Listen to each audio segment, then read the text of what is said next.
14절에 이렇게 말씀을 주시면서 중단 없는 전진의 새해라는 말씀으로 하나님을 주시기를 바랍니다. 줄기차게 2015년도 한 해도 숨가쁘게 지났고 2016년도 병신년 새해가 활짝 전개되었습니다. 새해가 되면은 가정과 그리고 개인 또 교회와 국가적으로도 새로운 꿈과 포부가 나름대로 많고 또 다양하겠으나 성경은 과연 우리에게 무슨 꿈과 이상을 가져야 한다고 가르칩니까? 오늘 설교의 이와 같은 제목처럼 중단 없는 이와 같은 전진하는 새해가 되라는 것이죠. 오늘 본문 13절에 보니까 형제들아 나는 내가 잡은 줄로 여기지 아니하고 그랬고 또 14절에도 표대를 향하여 그리스도 예수 안에서 하나님 위에서 부르신 부름의 상을 위하여 쫓아가노라 라는 이 말은 중단 없는 전진을 하라 라는 그런 말씀입니다. 서상가상으로 우리의 사회의 정체성이 포괄적으로 흔들리고 있는 상황에서 하나님이 주시는 그런 이상과 꿈을 가지고 전진하는 삶이야말로 가장 이상적이고 추구해야 될 미래의 상이 아닌가 싶습니다. 물론 우리가 전진하려면 여러 가지 형형각색의 도전들이 직간접적으로 우리에게 닥칠 수가 있습니다. 그러나 그 도전들이 두려워서 전진을 포기해서는 결코 안 된다고 생각합니다. 오히려 일보 후퇴는 이보 전진의 사인이라고 생각하면서 어떤 도전이 우리에게 도전할지라도 더 큰 이와 같은 전진의 사인, 즉 신호로 바로 여기고 헤쳐나가야 하는 그런 것입니다. 이사야서 40장 28절에 보니까 너는 알지 못하였느냐 듣지 못하였느냐 영원하신 하나님 여호와 땅끝까지 창조하신 이는 피곤치 아니하시며 곤비치 아니하시며 명철이 한이 없으시며 피곤한 자에게 능력을 주시고 무능한 자에게는 힘을 더하신다 라고 말씀을 하셨습니다. 그래서 오늘 본문을 중심으로 해갖고 2016년도 신년 예배를 통해서 몇 가지를 참고해 보기로 하겠습니다. 첫 번째로 중단 없는 전진을 성취하게 하는 근원적 근거에 대해서 말씀을 드리겠습니다. 오늘 본문 10절로 11절에 보니까 내가 그리스도와 그의 부활의 권능과 그의 고난의 참념을 알게 하여 그의 죽으심을 본받아 어찌하든지 죽은 자 가운데서 부활에 이르게 하노니 라고 했습니다. 바울은 영적 전진의 근원적 근거를 제시하는 것이 다름 아닌 예수의 부활과 바로 십자가를 통해서 논리적으로 예시해주고 있습니다. 사실 예수님의 부활의 승리를 다름 아닌 십자가의 고난의 잔후에 하나님이 주시는 영광에 따른 논리를 제시하면서 어떤 십자가의 고난이라도 잘 견디고 이해할 것을 권면하고 있습니다.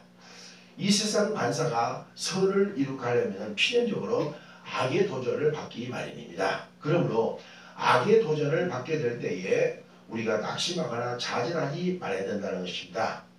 갈라디아서 6장 9절에도 보니까 우리가 선을 행하되 낙심하지 말지니 피곤하지 않으면 거두리라 라고 말씀하셨죠. 마태복음 16장에 보면 예수님께서 그의 바로 제자들 앞에서 가이사라 빌립보 중에서 비로소 자신이 십자가에 처형되고 부활하실 것을 예시하셨습니다. 마태복음 16장 21절에 그때로부터 예수께서 자기가 예루살렘에 올라가 장로들과 대제사장들과 서기관들에게 많은 고난을 받고 죽임을 당하고 제3일에 살아날 것을 제자들에게 비로소 가르치셨다고 하셨어요. 그때 얼마 전까지만 해도 임자 앞에서 예수님에 대해서 바른 제자들이 고백하지 못했던 멋진 이와 같은 신앙 고백을 했던 바로 베드로, 그로 말미암아서 예수님께 칭찬을 받았던 그 수제자 베드로가 소리를 높여 이렇게 대답합니다. 베드로가 예수를 붙들고 가르되 주여 그리마옵소서 그 일이 결코 주에게 미치지 아니하리라 하면서 예수님 자신이 죽었다가 다시 부활할 것이다, 또 고난 당할 것을 말씀하셨을 때 베드로가 팔짝 뛰면서 절대 그럴 수 없습니다. 그 일이 결코 예수님께 미치지 못할 것입니다 라고 이렇게 만류한 거예요. 그때 예수님은 베드로에게 경고하시면서 이렇게 말씀하셨습니다. 마태복음 16장 23절에 예수께서 돌이키시며 베드로에게 이르시되 사탄아 물러가라. 나는 너를 넘어지게 하는 자다. 네가 하나님의 일을 생각하지 않고 도리어 사람의 일을 생각하는 도다 라고 이렇게 꾸짖으셨습니다. 베드로는 예수의 부활의 영광과 같이 그 전에 필연적으로 치러야 될 바로 십자가의 고난을 보지 못하기 때문에 오해했던 것이었습니다만은 예수님의 바로 부활은 반드시 십자가의 고난을 후에 얻어지는 사물임을 그의 삶을 통해서 논리적으로 입증해 주신 것이죠. 구약에 물러서 예수 그리스도를 예시한 야곱의 11째 아들 요셉을 우리가 볼 수가 있는데요. 그는 무명의 소년, 시골 소년이었음에도 불구하고 당시 세계 최대 강국이었던 애굽 나라의 총리 대신이 되는 위상으로 높여 주었던 근거는 다름 아닌 그가 어렸을 때부터 고난을 수업료로 지불하였기 때문입니다. 그의 10형님들에게 당시 그 요셉은 철저히 왕따를 당해서 파산적으로 요셉을 물없는 웅덩이 속에 감금시켰고 또 죽음의 공포를 감수해야만 했으며 비로소 애굽 상에게 20세겔에 팔려 수모를 당하여야 했고 또 남이 보디발의 집에서 모심살이를 하면서 눈칫밥을 먹어야 되는 이와 같은 어려움을 겪었고 또 그 주인의 처가 요셉을 매도해서 억울한 옥살이를 그는 2년 동안 겪어야만 했던 고난을 감수해야만 했습니다. 그럼에도 불구하고 하나님이 요셉과 함께해서 결국 그의 꿈대로 애굽의 총리가 되어 그의 꿈을 성취하게 되었습니다. 마찬가지로 우리의 성도들의 앞길에 주의 발자취를 따라가는데 필연적으로 직간접적인 바로 크고 작은 고난이 닥칠 수가 있습니다. 그럴 때 우리가 낙심하지 말고 하나님께 축복하시려고 시험하시는 것으로 알고 바로 전진하시기를 바랍니다. 야고보서 1장 2절에 보니까 내 형제들아 너희 여러 가지 시험을 만나거든 온전히 기쁘려 여기라 이는 너희 믿음의 시든이 인내를 받는 줄을 알미니라 하고 말씀하셨습니다. 16세기의 종교개혁자 말틴 루터가 그 개혁을 바로 완성하기까지 얼마나 많은 악의 도전을 직간접적으로 당해 죽음의 위험에 도달했음에도 불구하고 좌절하지 않고 믿음으로 극복하기 때문에 비로소 종교개혁이라는 엄청난 위협을 발생해서 천주교회와 같은 비교할 수 없는 기독교회 이렇게 이 땅에 교회를 탄생하게 하였습니다. 요즘 청년들의 취업난이 심각하다는 그런 우리의 목소리를 높이고 있고 또 현실적으로 위험수위에 도달했음을 우리가 증명하고 있지요. 그러나 언제인들 바로 청년 취업난이 순탄했던 때가 있었겠습니까? 오히려 하나님의 경륜력과 섭리로 하나님 우리나라를 사랑하셔서 연나라에 쓰시라고 하는 섭리 때문이고 또 우리 청년들도 유약한 마음을 바로 취업난의 고난의 풀무불 속에 연단시켜서 세계 속에 우리의 요하던 위상을 높이 하시려는 하나님의 경륜력 섭리를 깨닫고 더욱 어려운 것 같은 취업난이라고 낙심하지 말고 바로 분발하게 될 것을 가리키고 있습니다. 욥기서 23장 10절에 그가 나의 가는 길을 아시나니 그가 나를 단련하신 후에 내가 전문같이 나오리다 라고 말씀하셨어요. 사실 과거 더 어렵던 데에도 극복했는데 이번엔 이와 같은 어려움들 능히 극복할 수가 없지 않겠습니까? 다만 우리의 기성세대들이 자녀들을 너무나 과잉 보호해서 유약하게 키운 결과 이런 어려움에 도달했다는 이와 같은 사실을 깨닫고 이 어려움에 도전하는 야성을 길러주지 못한 우리의 기성세대의 책임도 크다고 생각을 합니다. 십자가 없는 상급은 결코 있을 수가 없습니다. 노 크로스 노 크라운이라고 말했던 것처럼 어떤 고난의 십자가도 예수님처럼 참고 견디심으로 영광의 부활의 상급으로 전하시길 줄 아는 지혜와 믿음을 거둬가시기를 바랍니다. 요한일서 5장 4절에 대대한 하나님께로는 난 자마다 세상을 이기느니라 세상을 이기는 이것이니 너희 안에는 믿음이니라. 예수께서 하나님 아들이심을 믿는 자마다 세상을 이긴 이가 누구냐 라고 말씀하셨습니다. 두 번째로 소극적인 측면에서 전제를 방해하는 결정적인 마음의 자세에 대해서 말씀을 드리겠습니다. 오늘 본문 13절에 보니까 형제들아 나는 아직 내가 잡은 줄을 여기지 않냐고 오직 한 일 즉 뒤의 것을 잊어버리고 라고 말씀입니다. 전진을 방해하는 요인으로 뒤의 것을 잃어버리지 않고서는 할 수 없다라고 우리에게 규명하고 있습니다. 우리가 지나간 한 해를 돌이켜보거나 또 나의 지나온 일생을 돌이켜보면서 기억해야 할 것은 당연히 잊지 말고 바로 기억하며 감사해야 되겠죠. 주의 은혜나 또 주변 사람들을 통해서 얻은 은혜는 물론입니다. 시편 116편 12절에 보니까 여호와께서 내게 주신 은혜를 무엇으로 보답할고 하면서 평생에 참 그 시인은 그렇게 하나님께 보답하는 삶을 살고, 시편 103편 1절에도 보니까 내 영혼아 여호와를 송축하라, 내 속에 있는 것들아 그의 성호를 송축하라, 내 영혼아 여호와를 송축하니 그 모든 은혜를 잊지 말지라 하면서 저와 내 모든 죄를 사하시고 내 모든 병을 고치시고 내 생명을 파멸에서 구속하시고 인자와 긍휼과 화를 씌우시고 저 젊은 옥수수가 지는 새롭게 하셨도다 하시면서 구체적인 하나님의 은혜를 조목조목 생각하면서 하나님 앞에 감사하고 바로 찬양했던 이와 같은 시인의 삶을 우리가 본받아야 되겠습니다. 그런데 우리가 기억하지 말고 쉽게 잃어버려야 될 것을 잃어버리지 못하므로 그런 것들이 내 속에 쌓이고 쌓여서 영적 쓰레기가 되어 내 영혼과 육체가 악취로 품이는 어리석은 인생들이 의외로 많다는 것입니다. 사실 집안 밖에 쓰레기는 모아두면 안 되고 빨리 버려야 하고 또 소각시켜야 버려야 내 속이가 참 깨끗해지는 것입니다. 이사야서 43장 18절에 보면 과연 내 속에 바로 버려야 되고 태워버려야 될 쓰레기가 과연 무엇일까요? 성경은 이사야서 43장 18절에 보니까 너희는 이전 일을 생각하지 말며 옛전 일을 생각하지 말라. 보라 내가 새 일을 행하리니 이제 나타날 것이다 했습니다. 하나님이 큰 새 일을 행하게 하시려면 이전 일을 생각하지 말고 옛전 일을 생각하지 말아야 된다는 것입니다.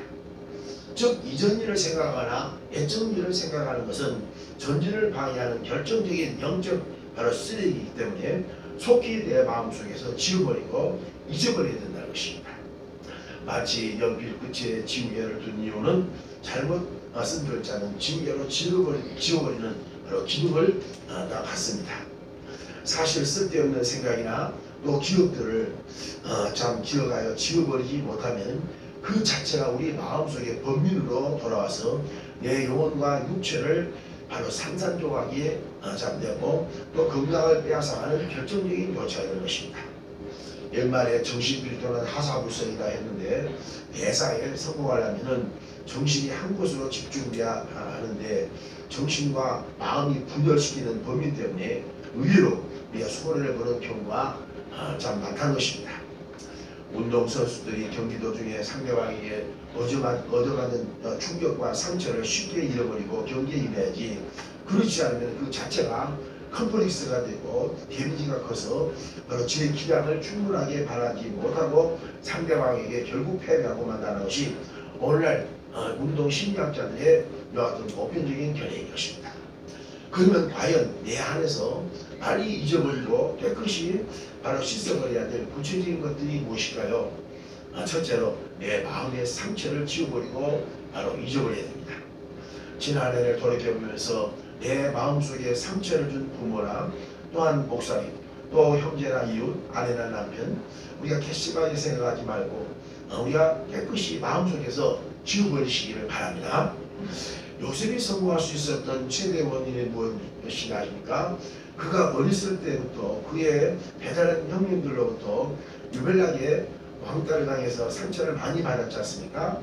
물론 그의 이와 같은 꿈들을 형님들 앞에 자랑하다가 형님들의 시기와 질투에 다투어 있겠습니다만 그는 크고 작은 상처를 아무튼 이 형님들을 통해서 받고 자랐습니다. 그러나 그가 애굽의 대제사장 오디베라의 딸 아스닥과 결혼한 후에 낳는 처자들이 바로 므낫세라 이렇게 지었는데요. 이 므낫세라는 말은 잃어버린다라는 그런 의미인 것입니다. 창세기 41장 51절에 보면 요셉이 그 장자 이름을 므낫세라 했으니 하나님이 나의 고난과 나의 아비의 온 집일을 잃어버리게 하셨다 하며 라고 말씀하셨던 것입니다. 만일 요셉이 어렸을 때 고생했던 일이나 또한 집안에서 받았던 상처를 잃어버리지 못했다면 그 자체가 참 올무가 되어서 그가 성공하지 못했을 것입니다만은 가감하게 그의 큰아들 므낫세라는 그 이름처럼 잃어버리고 또 용서했기 때문에 그가 성공할 수 있었던 것입니다. 두 번째로 상대방을 상관하는 일을 바로 잃어버리십시오. 지나친 상관은 나의 삶을 바로 파괴하기 때문입니다. 우리가 성경 초대교회 사도행전에 보면 핍박이 심했을 때에 사도들을 죽이려고 유대인들이 아주 그냥 집중적으로 공격을 했습니다. 그때 당시에 지혜로운 가발리엘이라고 하는 이와 같은 교법사가 있었는데 그 사람이 이렇게 청중들에게 말합니다. 사도행전 5장 28절에 보면 이제 내가 너에게 말하노니 이 사람들을 상관하지 말고 버리더라.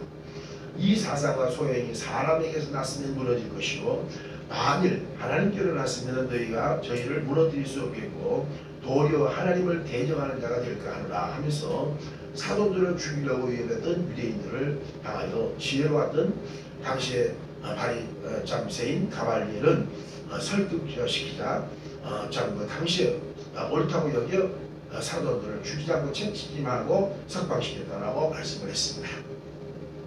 하나님께 맡기고 바로 상대방을 상관하지 말아야 할 그리스도인들의 바로 공동체 생활 속에서 하나님의 영광을 가로막는 원인을 제공하고 있다는 것이 오늘의 큰 문제라는 것입니다.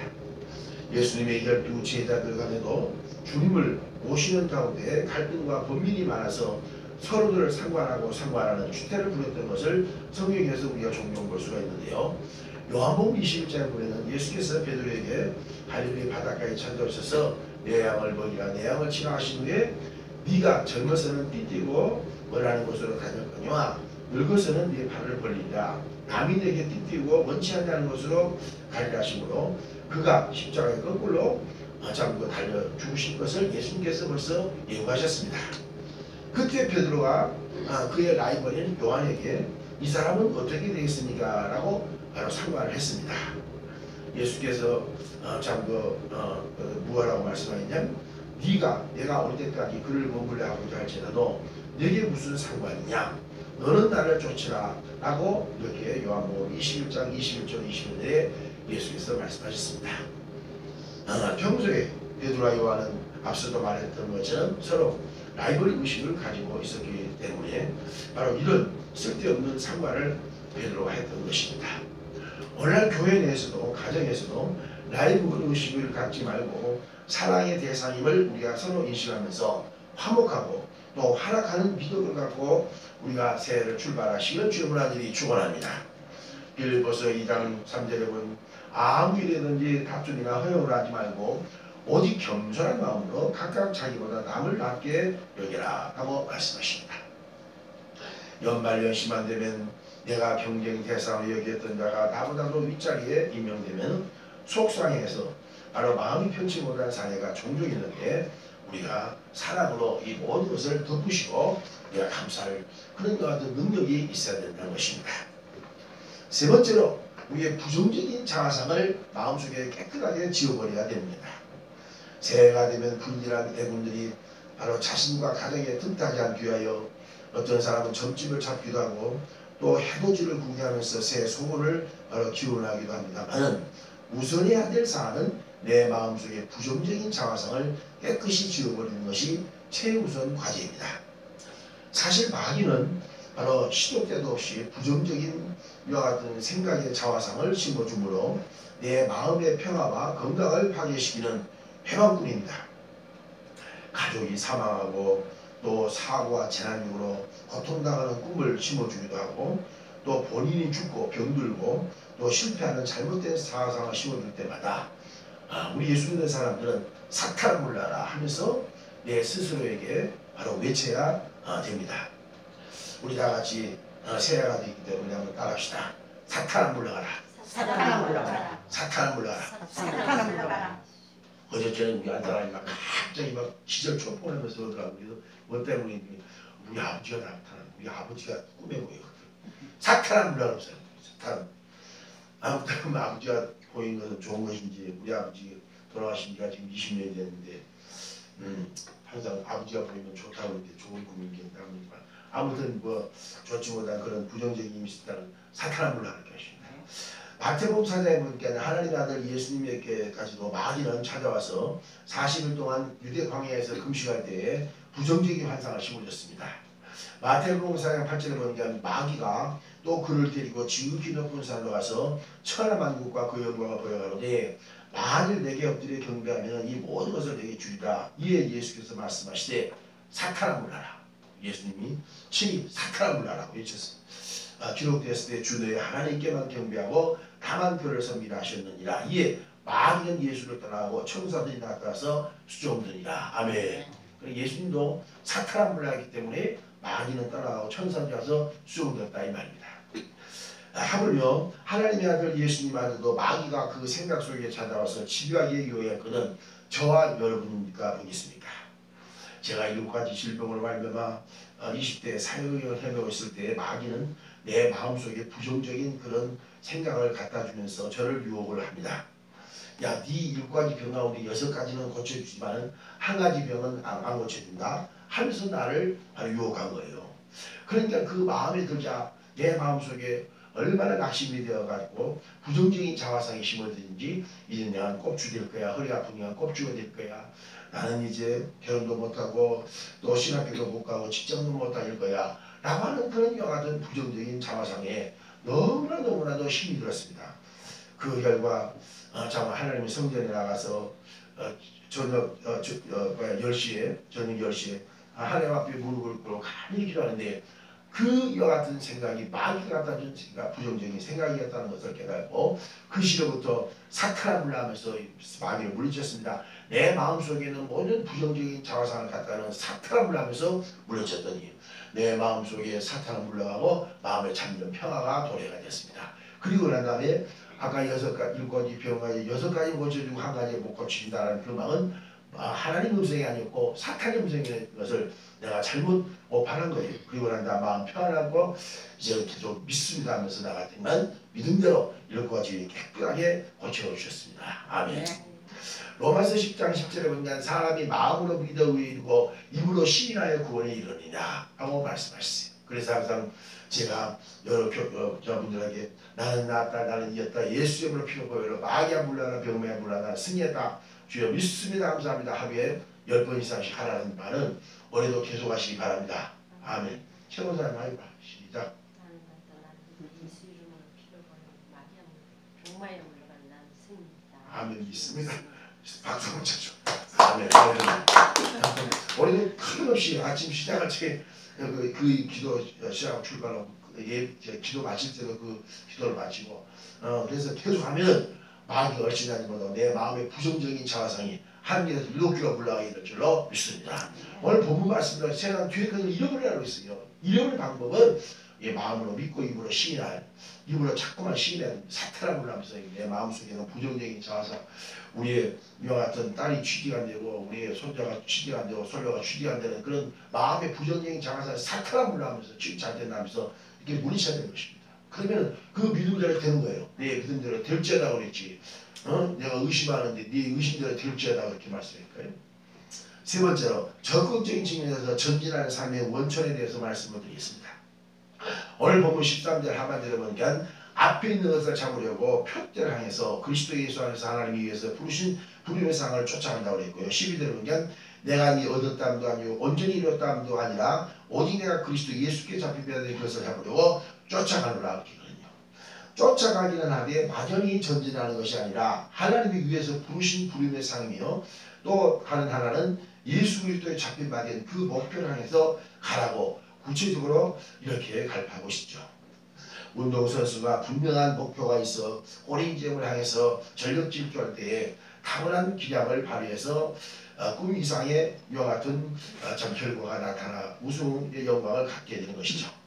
오늘날 성공했던 바로 청년 요셉의 꿈이 무엇이었습니까? 성경은 그가 초라한 목부의 이와 같은 스라의 참 아들이었지만 그는 소년 시절 어린 유소년 시대에 해와 달이 자기 별을 향해서 절하고 또 11별이 자기 별을 향해서 바로 절하며 11별 집단이 자기 여하별 집단에 절을 하는 즉 해와 달이 부모가 절을 하고 또 그의 11 형제들이 절을 하는 그런 꿈을 꿨던 것입니다. 그런데 그 꿈대로 결국 요셉이 통해서 그 부모가 또 그 형제들을 구원하는 그런 놀라운 역사를 나타낸 것입니다. 또 요셉의 아버지 야곱도 역시 꿈의 사람이었습니다. 외삼촌 라반의 집에서 야곱이 참 20년 동안 이렇게 봉사하다가 자기 몫으로 구별해서 준다고 하는 그런 요 같은 예삼촌의 설득을 얻어갖고 얼룩덜룩한 요 같은 소떼 양떼는 야곱의 소유다라고 그 예삼촌에게 인정을 받고 난 다음에 야곱이 그때부터 얼룩덜룩한 그런 요 같은 소떼 양떼를 낳게 하기 위해서 그 양떼들과 소떼들이 먹는 그런 물통 주위에다가 살구나무, 신풍나무, 버드나무를 엮어가지고 얼룩덜룩 이렇게 만들어서 그 물을 먹고 그 새끼를 난 그 모든 어미소들과 또 어미양들이 나중에 얼룩덜룩한 새끼들을 줄줄이 낳았습니다. 할렐루야. 이것은 야곱이 그 꿈대로 하나님께서 이루어 주셨다는 것입니다. 꿈이 없는 백성은 망한다고 했듯이 새해 들어 가난한 자는 부자의 꿈을, 병든 자는 건강한 꿈을, 또 실패한 자는 성공의 꿈을 우리가 파리만 다니는 그런 요 같은 가게는 항상 사람들이 왁작거리는 그런 요 같은 꿈을 꾸실 수 있기를 바랍니다. 암탉이 결혼을 21일 동안 품 안에 품고 있으면 병아리도 부활하듯이 바로 꿈을 계속 품으면 꿈대로 이루어지는 것입니다. 그런데 꿈은 꿈이로되 예수님께 바로 삶의 목표를 세우고 전진해야 할 것을 사도 바울은 구체적으로 권면하고 있죠. 본문에서 보면 12절 10절에서 12장 2절을 보면 믿음의 주 온전케 하시는 예수를 바라보자 라고 했습니다. 우리 청년들이 취업이 어렵다는 핑계를 내세워서 꿈을 바로 포기해버린 것이 문제이지 꿈은 우리의 청년들을 결코 포기하지 않을 것입니다. 예수님은 이 땅에 오셔서 그의 제자들에게 두 가지 구체적인 꿈을 바로 성취하기를 원하셨습니다. 그 첫 번째가 땅끝까지 복음을 전하라는 그런 선교의 원대한 꿈과 두 번째로 예수의 마음을 품는 그런 꿈이었던 것입니다. 그러면은 구체적으로 바로 선교의 꿈에 대해서 말씀을 드리겠습니다. 마가복음 16장 15절 예수님 승천할 때에 제자들에게 유언적으로 너희는 온 천하에 다니며 만민에게 복음을 전파하라고 했고요. 마태복음 28장 18절에 보면 예수께서 가라사대 내가 하늘과 땅의 모든 권세를 내게 주었으니 그러므로 너희는 모든 족속으로 제자를 삼아 아버지와 아들과 성령의 이름으로 세례를 주고 내가 내게 분부한 모든 것을 가르쳐 지키게 하라. 볼지어다 내가 세상 끝날 때까지 너희와 항상 함께 있으리라 하시니라 그랬거든요. 그러면 주의 제자 중 대표자였던 사도 바울은 이 꿈을 향하여 일생을 전력 질투했기 때문에 후회 없는 삶을 바로 살았다라고 갈파하고 있습니다. 사도행전 20장 23절에 바울이 밀레도라는 섬에 에베소 장로를 청해놓고 그의 이와 같은 목회 고백을 이렇게 말합니다.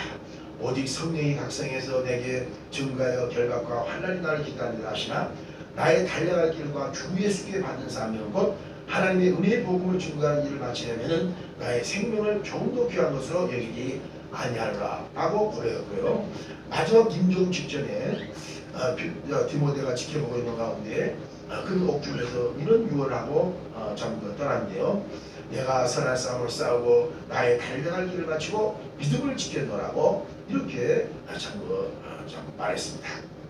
하나님께서 내게 물질을 바로 주신 것도 천하보다 귀한 생명을 구원시키는 복음 전파에 사용하기 위해서 맡기셨다고 믿고 또 내게 특별한 은사인 말을 잘한다거나 노래를 잘한다거나 또 독특한 기술이나 또 연애에 탁월한 그런 끼를 주신 것도 주의 복음을 바로 전파하고 맡기시는 것임을 알고 우리가 흔쾌히 하나님께 드릴 수 있기를 주의 이름으로 축원합니다. 로마서 12장 3절에 내게 주신 은혜로 말미암아 너희 중 각 사람에게 말하노니 마땅히 생각할 그 이상의 생각을 묻지 말고 오직 각 사람에게 주신 믿음의 분량대로 지혜롭게 생각하라 말했고 사도행전 2장 8절에 보면 예수님이 오직 성령에게 마시는 권능을 받고 예루살렘과 온 유다와 사마리아 땅까지도 내 증인이 되리라 라고 말씀하십니다. 물론 우리가 예루살렘과 온 유다와 사마리아 땅끝까지는 비록 못 간다, 못 가서 전한다 할지라도 내 가정과 이웃을 전도해야 하지 않겠습니까? 디모데전서 5장 8절에 누구든지 자기의 친족, 특히 자기 가족을 돌아보지 않으면 믿음을 배반한 자요 불신자보다 악한 자니라 라고 말씀했습니다. 내 남편이 교회에 안 나오면은 남편 장가댁이라도 있고 교회 바로 나온다거나 또 양말장이라도 신고 와서 하나님 우리 남편의 몸은 비록 교회에 안 나왔을지라도 남편 차박대기와 양말을 내가 입고 왔사오니 내 몸도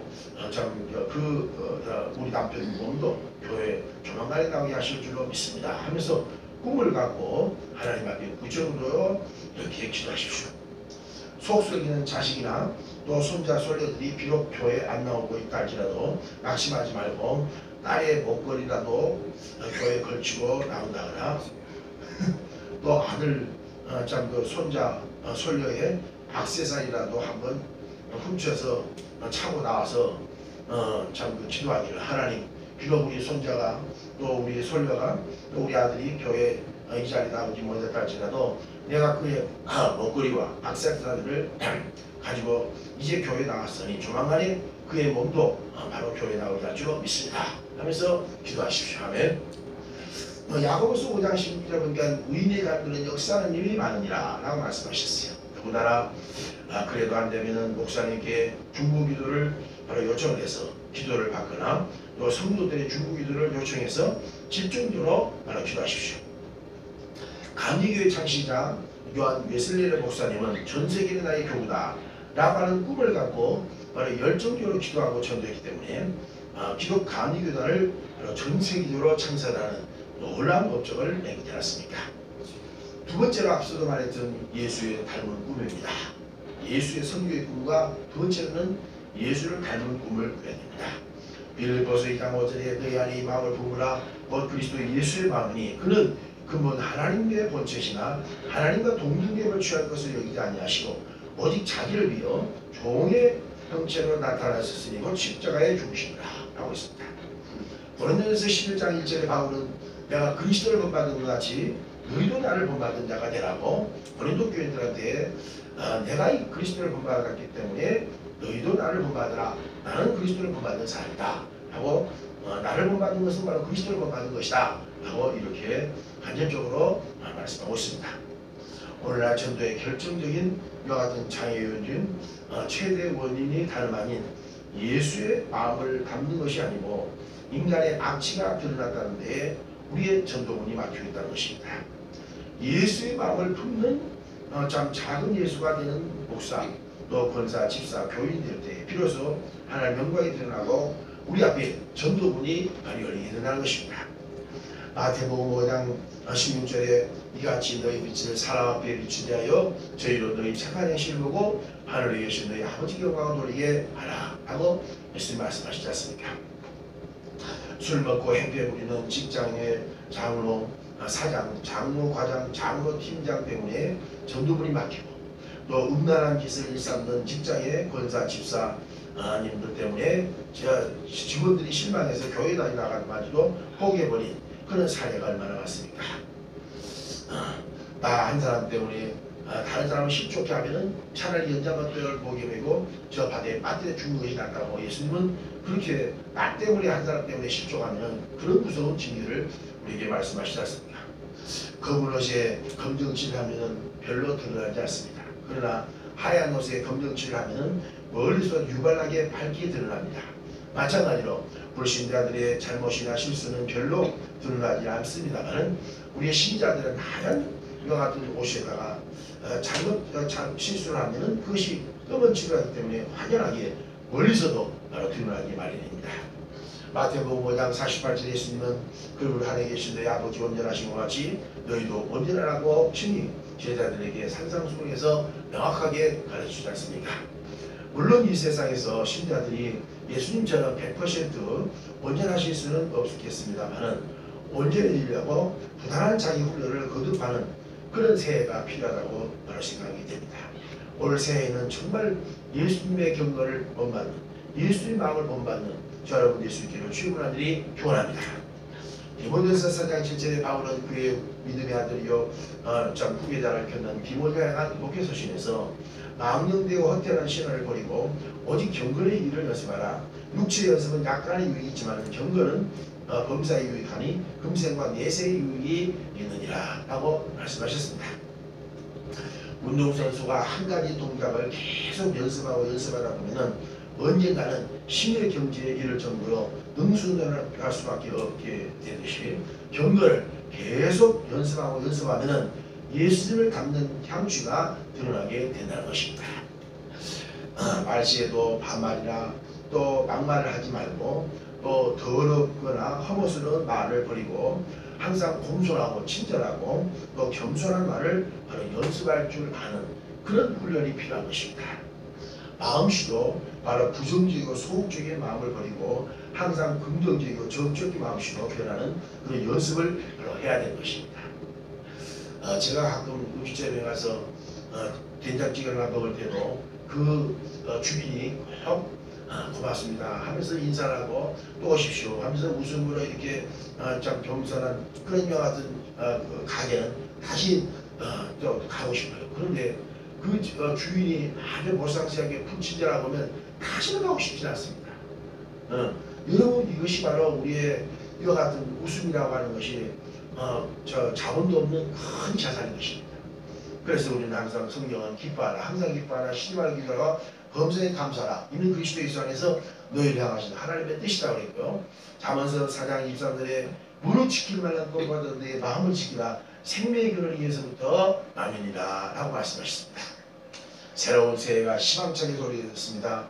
우리의 말과 마음마저도 새롭게 변화되시기를 바랍니다. 에베소서 4장 22절에 너희는 유혹의 욕심을 따라 쓰러져가는 구슬을 쫓는 옛사람을 벗어버리고 오직 하나님을 따라 의와 진리와 거룩함을 주시 받은 새 사람을 입으라 라고 말씀하셨습니다. 중단 없는 전진을 위한 근원적 근거는 어떤 어려움이 닥친다 해도 낙심하지 않는 불굴의 바로 의지인 것입니다. 새해도 만만치 않은 도전들이 우리들의 앞길을 막는다 할지라도 두려워 말고 바로 전진하십시오. 더군다나 전진에 방해해버린 내 마음의 바로 상처나 또 남을 상관하는 일이나 또 부정적인 내 마음의 자아상을 예수의 피로 예수의 이름으로 말씀으로 내 마음속에 과감하게 지워버리십시오. 그런 이와 같은 부정적인 자아상이 이끌다는 사탄아 물러가라 하면서 물리십시오. 그리고 주님의 지상 명령인 땅끝까지 전도하는 선교의 깃발을 앞세우고 예수 그리스도를 담는 자기의 성찰을 지속적으로 감행해서 전진하는 저와 여러분의 병신된 한 해가 되시기를 주 예수 그리스도의 이름으로 간절히 축원합니다. 내가 달려갈 길과 이와 같은 나에게 같은 복음을 전파하는 일에는 오직 나의 생명을 조금도